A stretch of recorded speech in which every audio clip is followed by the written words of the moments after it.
সুযোগ নেই মির্জা আব্বাসে। তিনি ঢাকা বিশ্ববিদ্যালয়ের কেউ না, তিনি বিএনপির অনেক বড় নেতা হতে পারেন, তাকে আমি সম্মান করবো, সমস্যা নাই।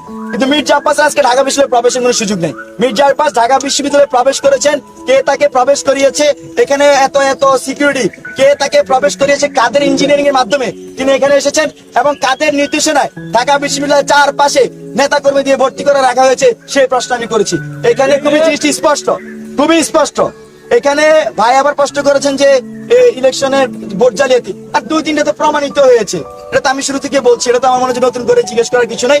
আমি তো এতক্ষণ এটাই বললাম যে ফলাফল নিয়ে মেকানিজম আশঙ্কা আমরা সপ্তাহখানেক ধরে করছি, এবং সেখানে ছাত্র দলের মধ্যে যেহেতু অনেক গ্রুপিং, সেই গ্রুপিং এর জন্য দেখবেন ছাত্র দলের কি হয়েছে, তাদের যারা টপ থ্রিতে আসছে, অনেক গ্রুপিং এর কারণে বাকি অনেক গ্রুপ তাদের প্রতি অসন্তুষ্ট এবং তারা চায় যে টপ থ্রি না জিতে আসুক, এবং সেজন্য বাকিরা ভিতরে ইনফরমেশন লিক করে, এবং তারা এই লিকটা করে এর জন্য যে মানে লিক করার জন্য যাতে আমরা ঠেকাই, কারণ সে চোখের সামনে দেখছে এখানে ইলেকশন ইঞ্জিনিয়ারিং হচ্ছে, আমাদের কাছে এইসব ইনফরমেশন চলে আসে। এবং আমরা যথেষ্ট চেষ্টা করেছি ঢাকা বিশ্ববিদ্যালয়ের শিক্ষার্থীদেরকে, ঢাকা বিশ্ববিদ্যালয়কে অভ্যুত্থানের পরবর্তী সময়ে ক্যাম্পাসকে একটি গণতান্ত্রিক রূপান্তর করতে, এবং আমাদের জায়গা থেকে আপনারা দেখবেন যে কোথাও একটা বিন্দু মাত্র আমরা বিধিমালা লঙ্ঘন করে কেউ আমাদেরকে অভিযোগ দিতে পারেনি।